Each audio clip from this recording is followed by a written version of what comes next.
I would like to welcome everybody to this assembly. I personally have had a great time since about 1:15 going around to different schools with State Superintendent Joy Hoffmeister, and we're very glad to have her here. But at this time, if you are a teacher, a support personnel, a retired teacher at either public schools or Northwestern, would you please stand at this time?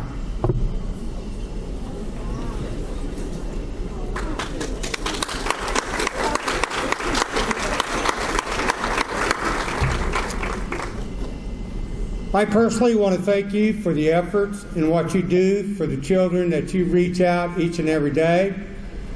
It is a team effort all the way from non-certified to the very highly certified teachers.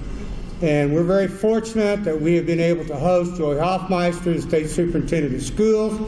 And at this time, I would like to present her with an Alva Go Bug t-shirt. And it says, MTXE, mental toughness, extra effort to work with the legislators. Okay, wait a minute. Here we go. That's great. So you can wear that and they can see Love that. it. That's hilarious. Okay. Oh, besides it. 1, 2, 3. Thank you. Okay, very good. Thank you very much. All right, so you what? You're on. I'm on. Okay. I'm up there. Okay. All right. Well, thank you guys. It's great to be in Alva. I am so pleased to get to just visit with you. And I know that we recognize that we have teachers and we have all of our support team members who are with us as well. Are there others who are with us that we didn't recognize? Maybe parents, or I know we have some from the chamber who are also here. Those who represent business and industry in our community as well. But I just want to thank all of you for being here. And I know that Alva is a very special community, one that celebrates excellence. And that's what we want to do statewide. We want to take what you've already accomplished here and move that all across the state by inspiring that kind of excellence. And we want, at the State Department, to champion excellence. We're actually working on a revision to our mission. And part of our mission is to champion excellence, to ensure that all students have a high quality and access to a high quality education no matter where they go to school. So that they have all kinds of opportunities to really achieve what they have the potential to achieve without limitation. So it's going to take a lot of work to get there, and we are going to have to work with our partners in the legislature, and thank goodness they are very interested in solving very immediate needs but also lingering challenges. So we'll be back again at the legislative session in February to work with them and to try to address some of these problems that I think are inhibiting and preventing us from achieving all that our kids are capable of doing. And part of that, I mean, we all know of this, but I want to just give you a few maybe some new updated information about our teacher shortage. And so as I bring this up and talk about a teacher shortage, I just have to, again, thank you for sticking with education and really making a difference in the lives of children. And I want to work to make certain that we unshackle the hands of teachers so that they have the opportunity for time to give rich instruction. And some of that means we're going to need to reduce testing in order to do that. To give back time. Okay, you like that? All right, that's good. Thank you. Feel free to amen or whatever. Yeah, clap's good. But also, I want to hear from you. So we want to definitely save time for some Q&A at the end. I think it's very helpful for me just to hear even the questions that you have so that we can learn from that. I can do my best to answer that, but also we can bring back additional information if I'm not able to give it right now. But that's always helpful for me, so I love the Q&A part. And so as we talk about the teacher shortage, let me just tell you a little bit about what's happening right now. Last year, we had about 1,000 teachers short when the year started last year. And then there were 506 emergency certifications issued in order to fill positions that certainly they did not have a certified, qualified candidate and had to demonstrate that they had exhausted that search and then had a candidate who was willing and qualified but not certified to go into a particular position of need.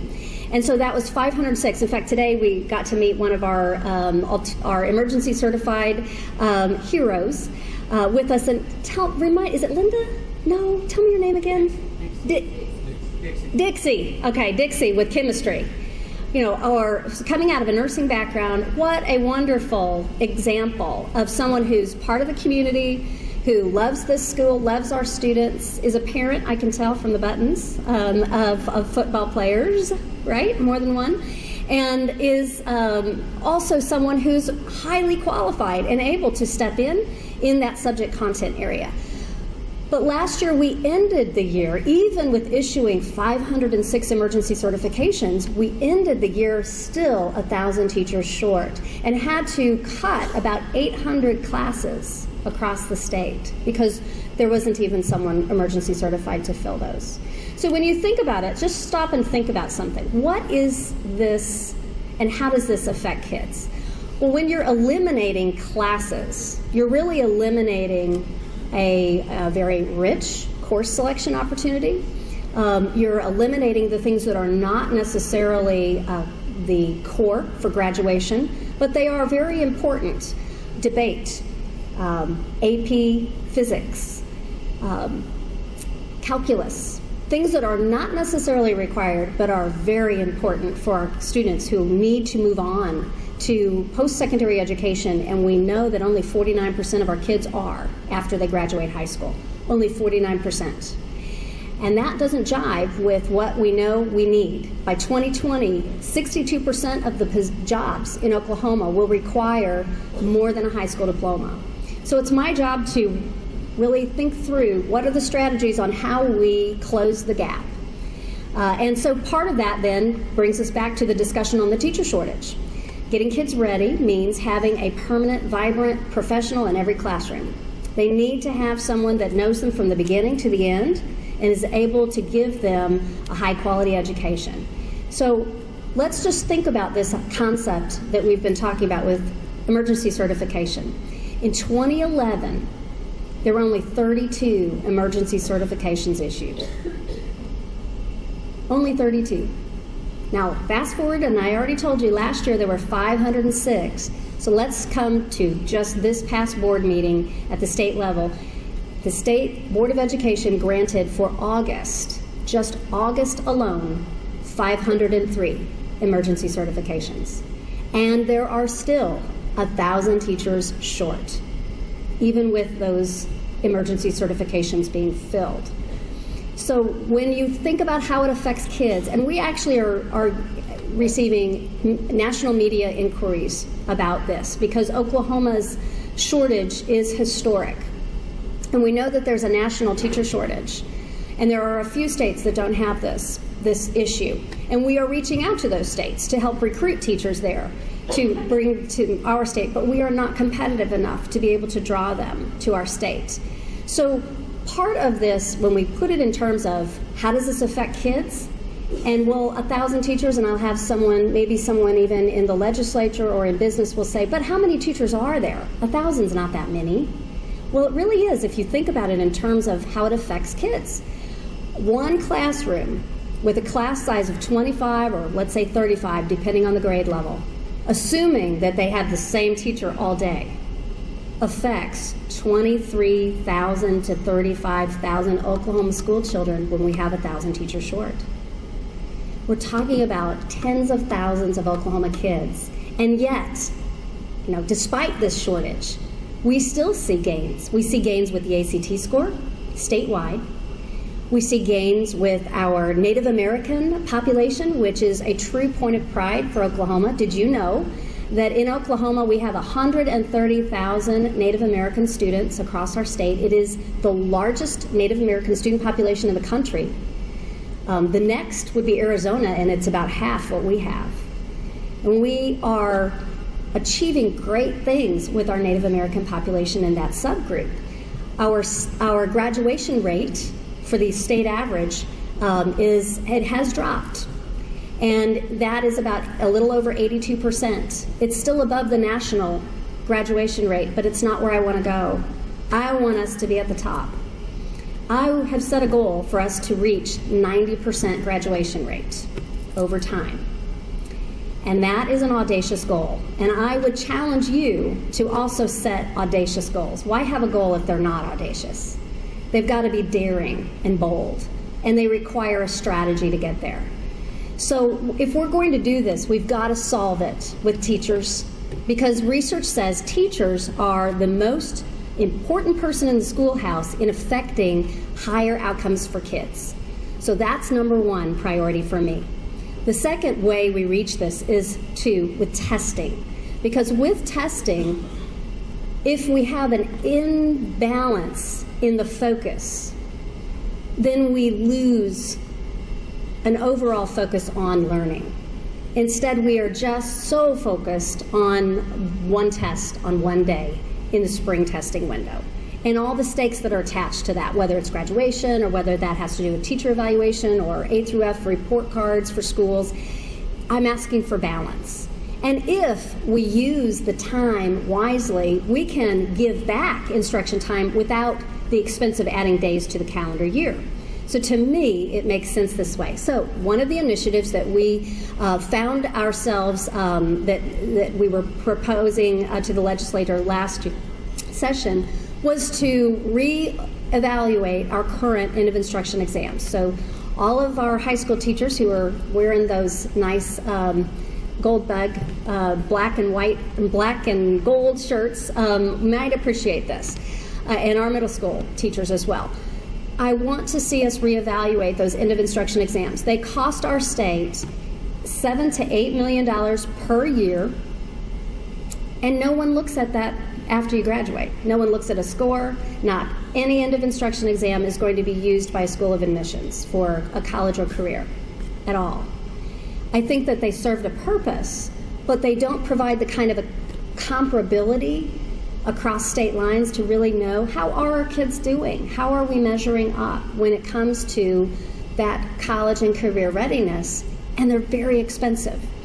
So what I had asked the legislature was to find a way to use as a multiple measure the ACT, not one test on one day again, determining a child's future, but as one part of telling a story of whether or not a student was ready. And that ACT can be given for a cost of $1.5 million. So it's much less, obviously, and it has value for students after you graduate. In fact, it has value that lasts the rest of their life. We know sometimes students will start in career tech and begin to earn stackable credentials, or they may want to get involved in concurrent enrollment, and we want more and more of our kids earning college credit while they're in high school. But you can't do that if you don't have an ACT score.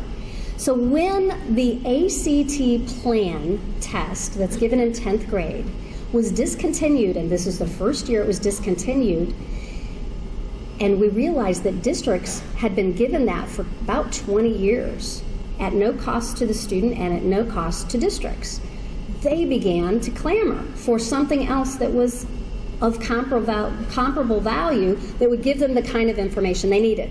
So instead of going out one district at a time and trying to contract with ACT, we learned that there were over 400 school districts that had shown interest in a 3-day survey window, that they wanted to learn more and take advantage of an ACT opportunity for juniors. And they would be willing to do that during the school day. And so when I learned that we could leverage a statewide rate saving millions of dollars to taxpayers, as well as a net gain of significant savings to our education funds, and certainly millions for school districts, I jumped at that. And we are now in an agreement with ACT to offer that on March the 29th for all districts who choose to opt in. Of course, that is something that is a voluntary opt-in, and it's a pilot for that reason. But what we'll see is more and more kids having an opportunity to pursue college if they want that, but also it provides a career tech component because WorkKeys is part of that suite of assessments with ACT. And with that ACT score, they will get a STEM score, and they will also get an industry certification indicator of performance on the WorkKeys. And it will tell them, based on this score, you are likely, if you take the WorkKeys, to score at the bronze, silver, gold, or platinum level. And that measures career readiness. So this is something that I think is very valuable for us, and we're excited to be able to offer. And we hope that students in Alva will take advantage of this. And as you may or may not know, all kids in the state have 12 hours free offered to them for concurrent enrollment if they qualify. And so guess how many of our students have been taking advantage of that?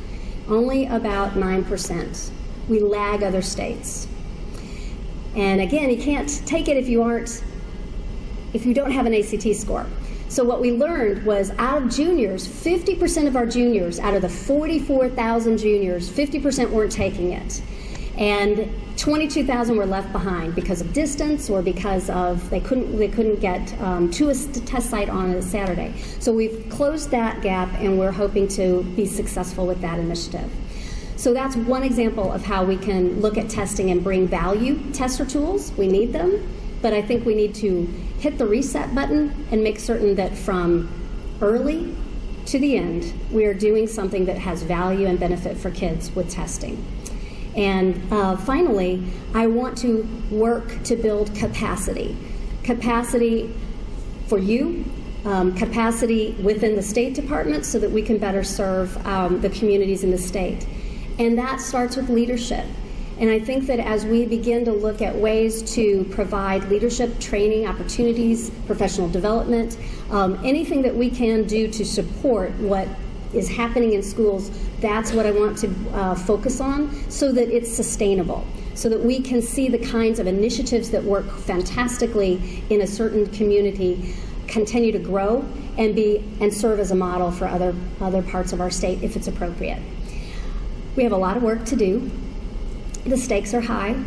Our kids are counting on us to get it right. I know that it takes an engaged community to do the kind of heavy lifting that we must do at this point in time. But I have great hope because of you, because of the leaders here, because of the will of the people, because of the commitment and the engagement. And as I drove all around getting ready for this position and spent about 92,000 miles driving in Oklahoma over about a 16-month period, I saw a lot of people working hard and actually almost exhausted with great effort. But it was almost like gears alone, spinning. And then with that was this frustration that there wasn't progress, but everybody was working hard. And what I saw was this need to come together and actually engage. And when we really do that and have that kind of engagement, then we make progress. We can't mistake motion for progress. It's got to be with engagement. Then we will educate, and then we will elevate the students of Oklahoma. So I'm excited to be with you. I want to touch on whatever topics are important to you and answer any questions that you have and kind of go from this point to where you'd like to go. And I hope that you guys will feel free to ask. And I'll repeat questions if it's too hard to hear. But I can't thank you enough for your service and your commitment to our kids. All right, who's first? Yes. And remind me, Bridget, that's right. Okay. I have my notes on my phone. I'll try to speak loud. I'm Bridget Harkin. I'm really proud to say that I'm a product of Alva Public School System, and I brag about it all over the state. Since graduating from Oklahoma State, I'm actually working for an educational nonprofit in Oklahoma City.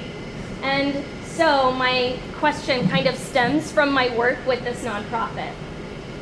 We know our schools are struggling because we're consistently not investing in them.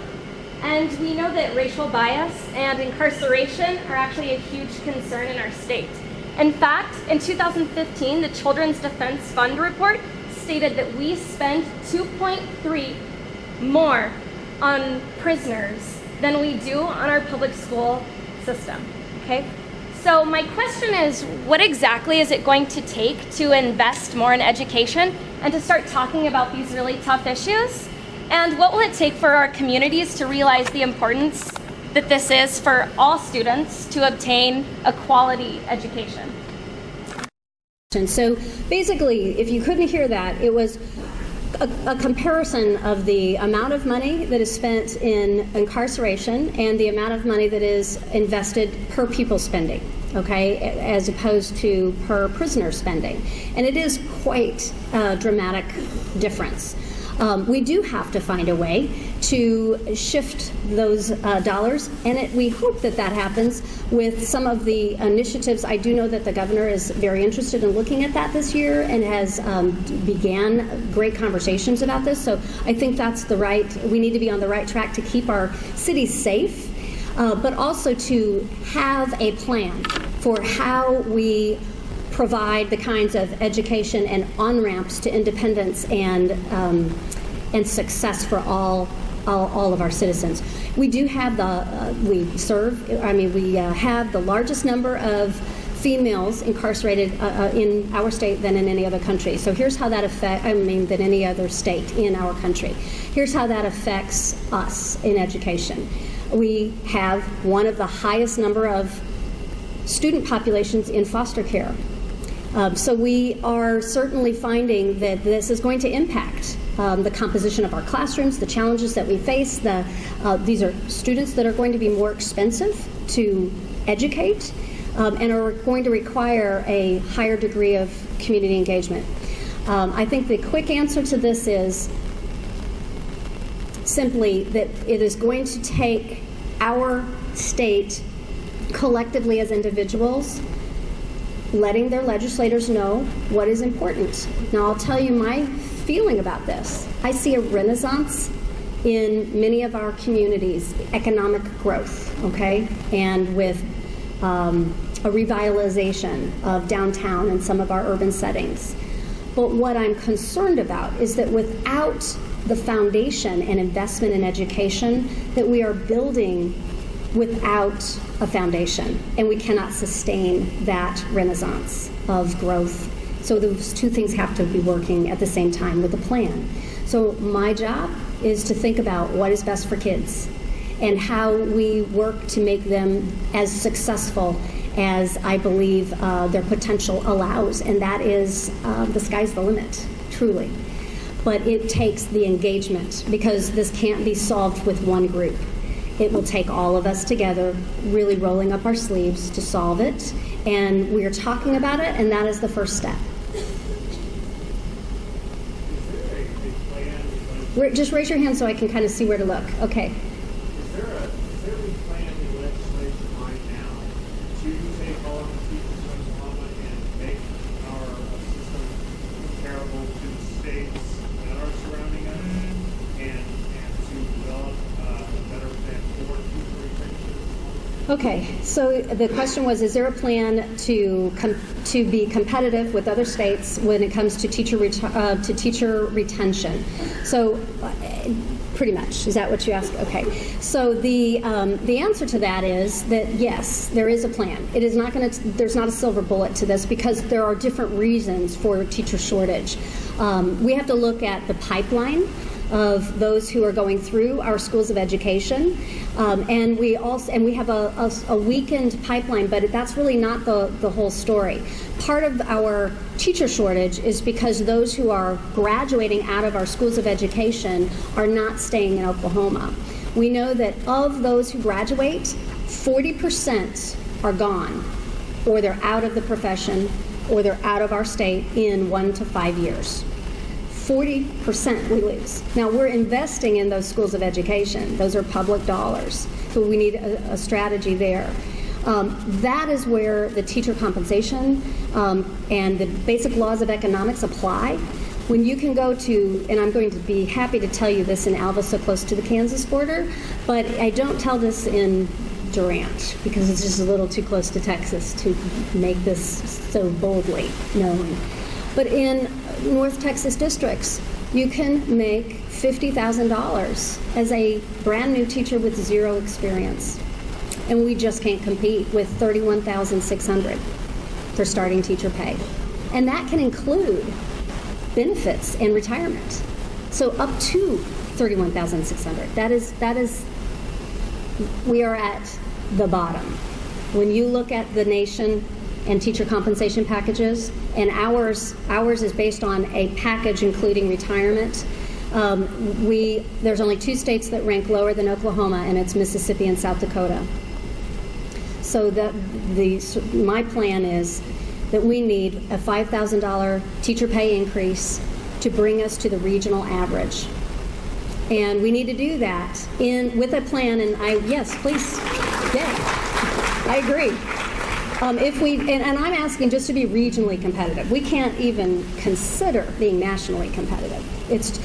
And you've heard me say this, but my husband, I have a wonderful husband who has eaten a lot of fast food for the last couple of years. And he brought home from Chipotle this career path chart. And he didn't even appreciate, he just thought it was an interesting presentation. He knew we were talking about this, and he brought it home. And when I took it back to the office and showed this to those in the various in finance in the department, they were astonished, because what you realized is in only 3 to 4 years, you could be at the very starting position called the apprentice level in the Chipotle career path system, and you could make more money than an Oklahoma teacher with 25 years experience and a PhD. So we're talking about fast food as being the other industries that we are losing teachers to. It's not just oil, and it's not real estate and banking. We're talking about baristas at Starbucks. We can't continue. We cannot survive and have a vibrant education system without the most important people in the schoolhouse, the teacher.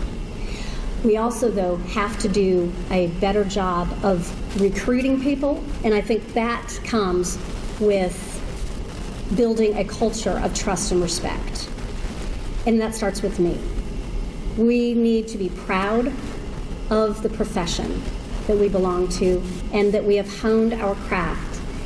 And we need to have a leader, and I want to be that leader, who says, let's recognize that every mandate that is passed at the state, at the federal level, ultimately lands at the desk of a teacher.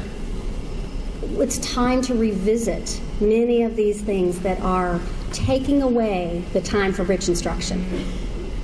And that's part of the changes that we can make. But so it's a climate, it is respect for our profession, it is elevating our profession, and it's also really touting those things that are points of pride in Oklahoma. But we've got to have meaningful change, and one person can't do it, and frankly, the legislature is part of that solution, but I think that the people are the ones who need to be certain that their voice is heard, because legislators represent you. Okay? Another question? TLE, what else? What else could you ask about? Third grade reading. Okay, there we go. Appreciate you segueing to fast food. Okay. I taught at the university for 13 years. I taught a class called Intro to Physical Education. And I used to always say, what is anyone asking about this? Because the book we use that's accredited for the university, Oklahoma was specifically listed in that book as being the lowest in physical education requirements for kids in high school. And I used to have my kids go do research on all the states that couldn't do Oklahoma. One of the states, for example, is Illinois. Illinois requires 7 semesters of physical education all the way through high school. And if you look at the internet researches, Oklahoma also lists at the very bottom of healthy individuals and healthy youth. Yes. You know, I read an article one time in USA Today that said, not to get on any other subject, but what good is a brilliant scientist or mathematician and he died at 40 years old at heart attack? Stuff like that. Sometimes I don't hear much about that or anything. And I teach about that. I'm just a PE teacher. I teach history too. And that's always been something I've always wondered. I looked at where Oklahoma ranks and stuff like that going on. And if you look at the searches, we're low down here in the environment. We're also low down here in healthy kids, we do a lot of workshops more on bullying. We just did one at our school. Well, I've heard many of the kids get bullied for the trigonometry, for calculus score. They will get bullied for the physical appearance. Very interesting. Interesting point. Thank you. And I have not ever heard anyone put all that together that way, but that's very compelling. I think you've brought up a point that it could be physical education, it could be the arts. When we have such a focus on the test result, the higher the stakes, the greater the focus on just the test results, not what I believe we need, which is a well-rounded education. And it takes time, and it also takes people to be able to provide that. And so this is a problem that continues to be compounded with the teacher shortage, but certainly PE is required. So that would be one that we would be searching for. But it is, you've brought up a very important point that we have to have healthy kids. And this is something that is certainly a known problem in our state with the health of our children, and we know that if they are active, in fact there are some really neat studies being done at Jinx and Pryor are two, and there's others that are doing this, but it's action-based learning labs. And you would like this, I think, but when you walk into some of these classrooms, you see the kids on a stationary bike. And in fact, if you go to the State Department's website, there's an Elevate segment, which is something that we started, which is a video series that lasts about 4 or 5 minutes, maybe not that long, 3 or 4 minutes, and it shows this kind of initiative. We have probably about one of those every other week, or twice a month. And it is, I think, just we've got to think differently too. Even classroom management. One of the things I saw here, I'm segueing off here, but it is pretty cool. They had a little mini tramp outside in the hall. And instead of the student that has high energy in 3rd grade being disciplined for not being able to sit still, and they, just like they would get up and sharpen their pencil, they can just walk out and bounce for about 10 seconds and walk back in the room. And it has like a little thing you hold on to so they don't fall off. And it cuts down on their discipline issues, but what's more compelling is that it actually gives an increase in boost to the academic performance. And they've done research with the class that is their control, and then the one that has, they actually put kids through, they put them on treadmills, actually, in the freshman academy before they go in and take tests.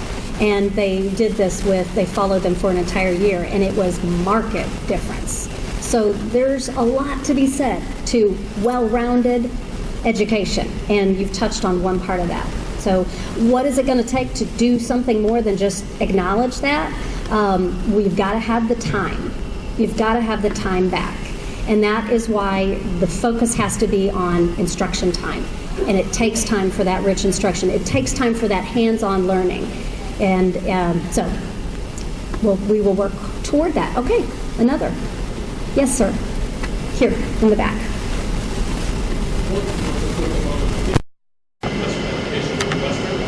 Yes. I don't have a question, but just some comments. I really appreciate your commitment to what we call the A+ schools.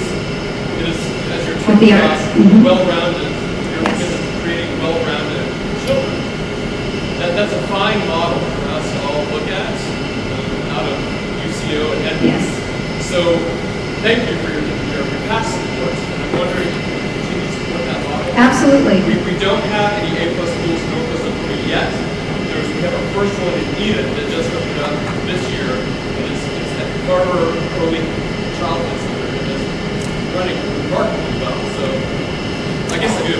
So Okay. what is your continued commitment to A+ and other avenues to creating well-rounded children? Okay. It is part of what I believe is makes for successful students. And with that well-roundedness. So at a department level, we grew the amount of grants by almost $1 million that we gave, and we made certain that A+ Schools was part of that to continue that support. That remains a priority for me. And it remains a priority to continue to support the arts in various circles and opportunities. That is an outstanding one. We want to see that continue to grow. So I am excited to hear it as an Enid, and we hope that will continue to be able to take that model and use that elsewhere. But here in Alva, you have a phenomenal art program at the high school, and I was able to be in the studio and see the connections that kids have with that teacher. And is he here? Yeah, there you are. I want to talk about this for just a second. Beyond just what the arts do, it's what I saw in that particular class was this relationship that's built over time and how it affects. And it's not just the arts. We also see this with Electric Gold, with the show choir. We see this in a whole variety of programs that kids plug into. So when we talk about engagement, we're not just talking about engagement of the community. It can be science. It can be STEM. It's whatever that passion and interest, as we have unique individuals that will plug in, and that's why they get up and come. And it's because of you, the teacher, that is building. It's the principal that is building that relationship with those kids that creates that successful on-ramp for academic performance. And what's fascinating about this, OU has a study. It's in its 9th year, and it's called the Collective Trust Impact Study. And what they have done is they've studied a whole cadre of schools, and they have been able to sort them by and compare them demographically. And what they found was those that have, and they've been able to quantify the trust and measure trust within the building. And it's trust with teacher to principal, student to teacher, parent to teacher, teacher to student. And as you have this built within the culture of a school, academic performance goes up. And it's not what you would expect. You would expect, well, we just need a new, computer program, or we just need money over here for better textbooks or whatever, iPads or whatever this is. No, it's about building a culture of trust and respect, and we will see a difference. And what they have shown also is that whenever it kind of just blows out of the water, this idea of the turnaround model for schools. Remember what U.S. Department of Ed would require is, okay, you have a failing school, and so now that's happened too many years in a row, so what we're going to do, they would make you come in and get rid of all the administration, or 50% of the teachers plus all the administration, and start over. And well, you can look at a school, and I'll give this as an example because it's part of the study. In Tulsa, where I'm from, where all 4 of my kids were raised, and I have my 4 in their 20s now, so I didn't leave them all home, but it was a good time to run and serve. But McLean High School, in 25 years, it's one of the lowest performing, tremendous challenge, great disadvantaged kids economically, and a high number of incarcerated parents. In 25 years at McLean High School, 18 years of different principals. They've had 18 different principals in 25 years. No wonder. No one can connect. So we can't have that level of instability. And I'm asking for us to look within our own schools, within our own, departments, within our own classrooms, and start to develop leadership opportunities and pull together. That's what it's going to take. Our state is known for rolling up our sleeves. We are at the best when we are in a point of crisis. And I would suggest that we are. We have a historic teacher shortage. We are growing with students. We aren't able to provide additional funds for classroom dollars right now. And yet, scores continue to lift slightly. I want to see us move the needle significantly. And we can do it, and we call that the Oklahoma Standard. We are known for this, and it is because of the people of Oklahoma that I have hope. And it's because of you and your commitment that I have hope. And we will pull out of this. And I believe we have an opportunity with our new standards that are rolling out. And by the way, we need you to get online, review those, give us your feedback. Those are coming at a time when I think it provides for us an opportunity to really surge ahead as other states are starting to question what they're doing. We have standards that I believe will be competitive. But you can have the highest standards in the world, but if you don't have the teachers to teach them, what good are they?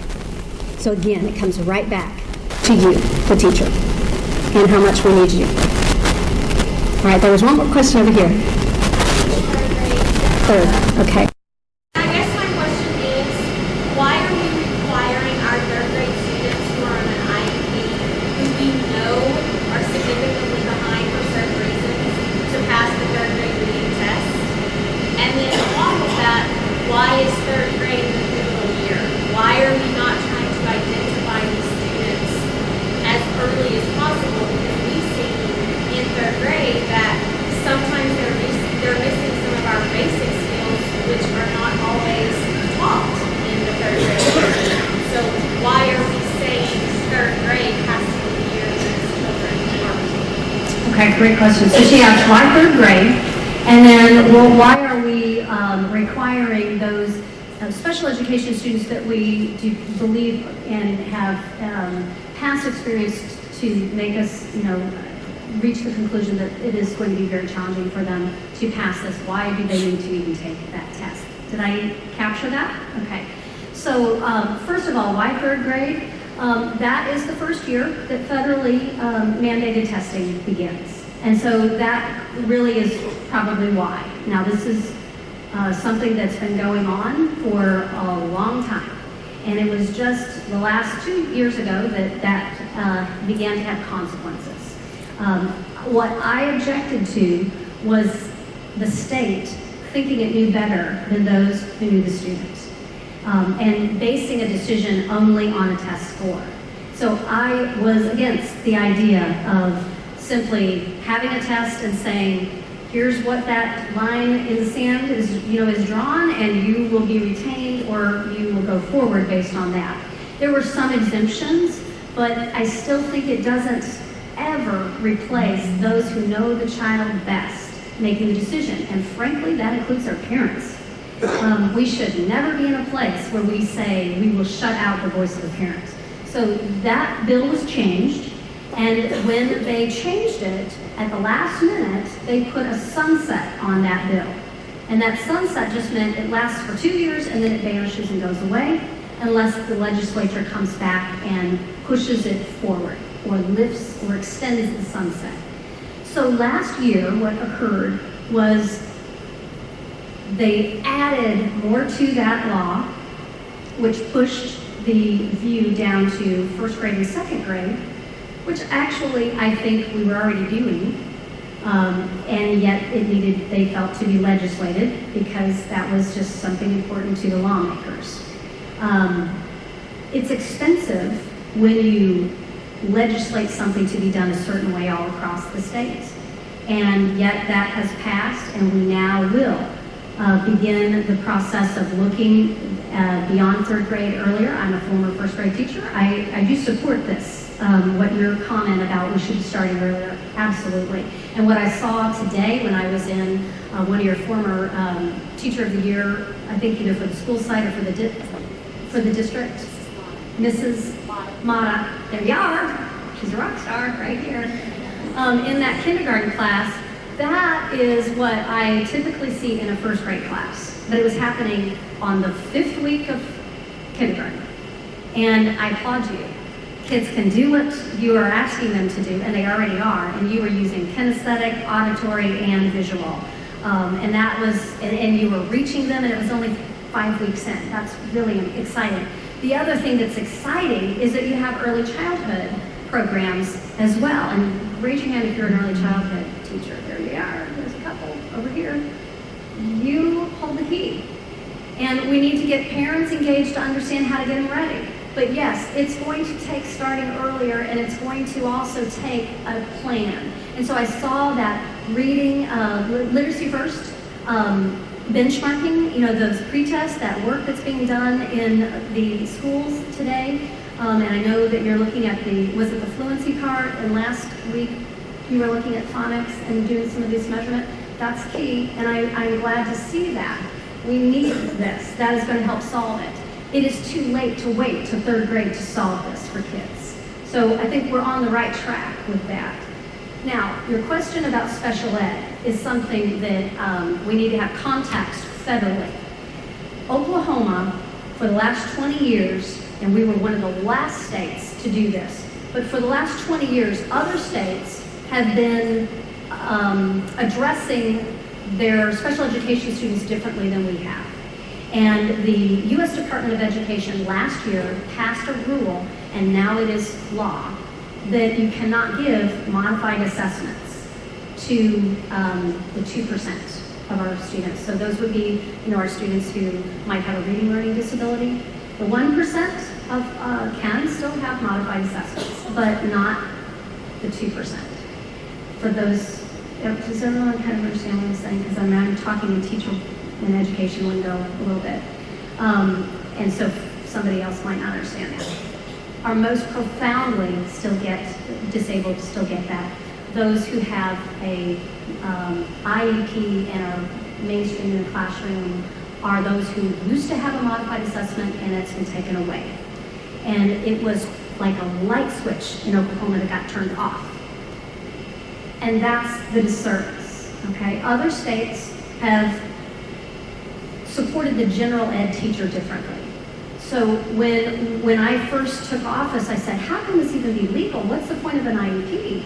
And then the federal government explained, and so did Andrea Kunkel, who is a brilliant, nationally known special education attorney who resides in Oklahoma and is on our Special Ed Advisory Council and works with COSA. So we're in good hands with a great advocate. But she said, we have to do things differently with our training and support of teachers, and that it's sad that we didn't have a different kind of ramping up to this. So that is kind of bad news in a way, for the way we have been used to working with our students when it comes to testing. And the goal, though, is to not put limits, as we know we don't want to do, on our kids and say, well, we've already decided here that you aren't able to do something. And that the idea is that we give all kids an opportunity to show that kind of growth. It's a hard thing because we also look at dignity of kids, stress that is added. And this is the part that we must find a way to manage so that children don't suffer. So I will work with you on that. But that is something that we must deal with differently at federal level. Okay? All right. Okay, sir, yes. Real quick, do you support the petition that's getting started to raise the state sales tax once penny to fund a lot of creative initiatives? Okay. So I've heard a little bit about that. And so did everyone hear about that? It sounds like you have some information about there are a lot of ideas out there. I am for what works. And if the people want something, that is certainly going to be something that I would be very, very interested in. We are a local control state, and there's nothing more local than the vote of the people. We've got to do something. Absolutely have to do something. But I don't know all of the details of what you're talking about. I've heard a lot of different things swirling. So when there's been something rolled out and put in front of me, I'll respond. Okay? But we need something. And I will champion a good solution. All right. Any other questions? Well, I want to give you my phone number, so if you think of something, you will give me a call, okay? Or text me. Actually, it's better to text. And just text me when you do, your name and your position, and you might mention Alva or something like that, and then I'll load you into my phone. All right? So let me just give you that right now. Got it? Got something ready? 918-633, and I'll repeat it in a minute, 1639. Okay, again, 918. And the media is taking it down too. No, that's just fine.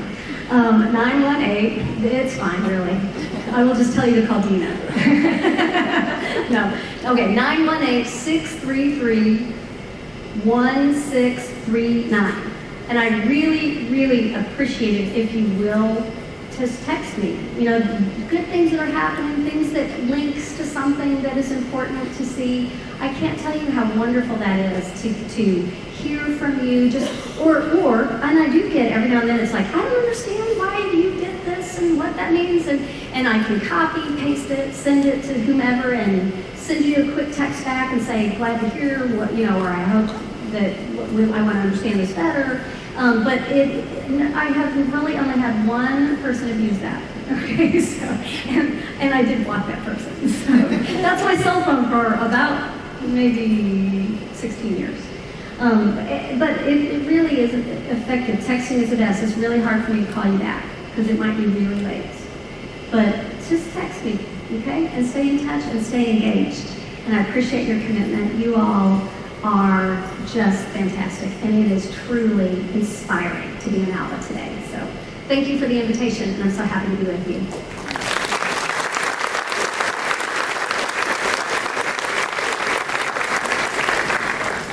Thank you all for coming.